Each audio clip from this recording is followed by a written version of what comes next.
بسم اللہ الرحمن الرحیم۔ السلام علیکم۔ اردو وائس چینل میں خوش آمدید۔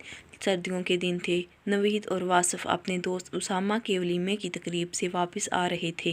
تقریباً رات کے 12 بجے کا وقت تھا۔ اچانک سڑک کے وسط میں ایک لڑکی نمودار ہوئی جس پر واصف نے پورے زور سے بریک لگائی اور گاڑی کو روکنے کی کوشش کی۔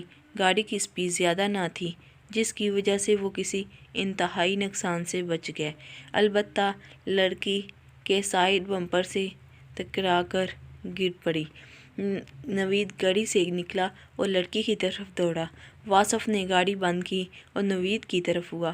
نوید نے لڑکی کو دیکھا، وہ بالکل ٹھیک حالت غیر ہوئی پڑی تھی۔ سر پر دوپٹہ، پاؤں پر جوتی نہیں تھی۔ ہاتھ اور پاؤں سے ہلکا سا بلڈ رس رہا تھا۔ پسینے میں وہ شرابور تھی، شاید کسی دور سے بھاگی ہوئی آ رہی تھی۔ نوید نے واصف کو پانی لانے کا کہا اور پانی اس لڑکی کے اوپر چھڑکا تاکہ اسے ہوش آئے۔ جیسے ہوش میں آئی وہ زور سے چلانے لگی، مجھے چھوڑ دو، مجھے جانے دو۔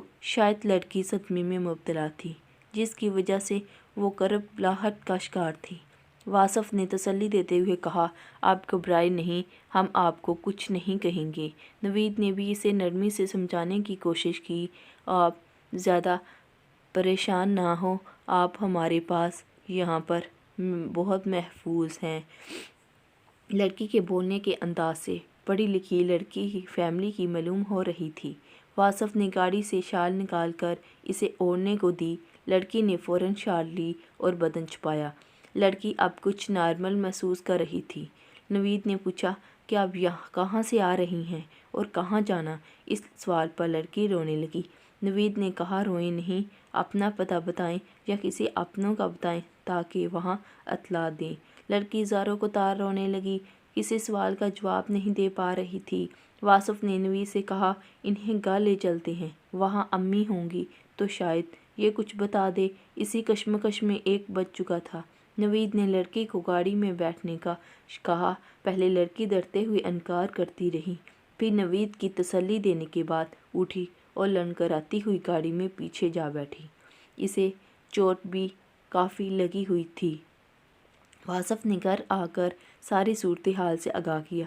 جیسے ہی گھر پہنچے تو واصف کی والدہ گاڑی کی طرف آئی اور اس لڑکے کو گاڑی سے نکالا، اسے کمرے میں لے گئے، پہننے کے لیے کپڑے دیے، تبدیل کرنے کے بعد کھانا کھانے کے لیے دیا۔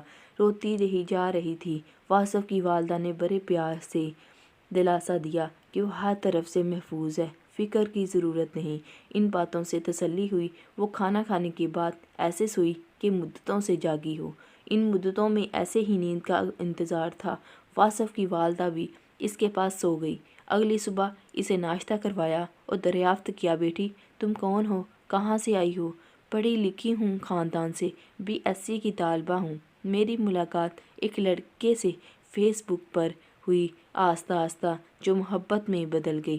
وہاں سے میں بھاگنے میں کامیاب، البتہ مجھے گھر واپس جانے کا راستہ معلوم نہیں۔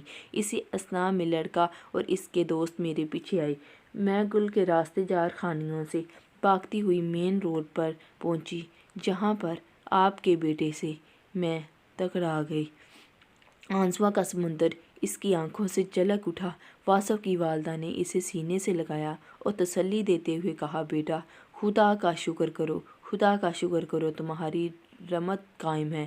اپنے کسی عزیز کا نمبر دو تاکہ ان کو تمہاری موجودگی کی اطلاع دیں۔ اگر میری ویڈیو پسند آتی ہے تو لائک کریں، میرے چینل کو سبسکرائب کریں، اردو وائس چینل کو۔ اوکے، اللہ حافظ۔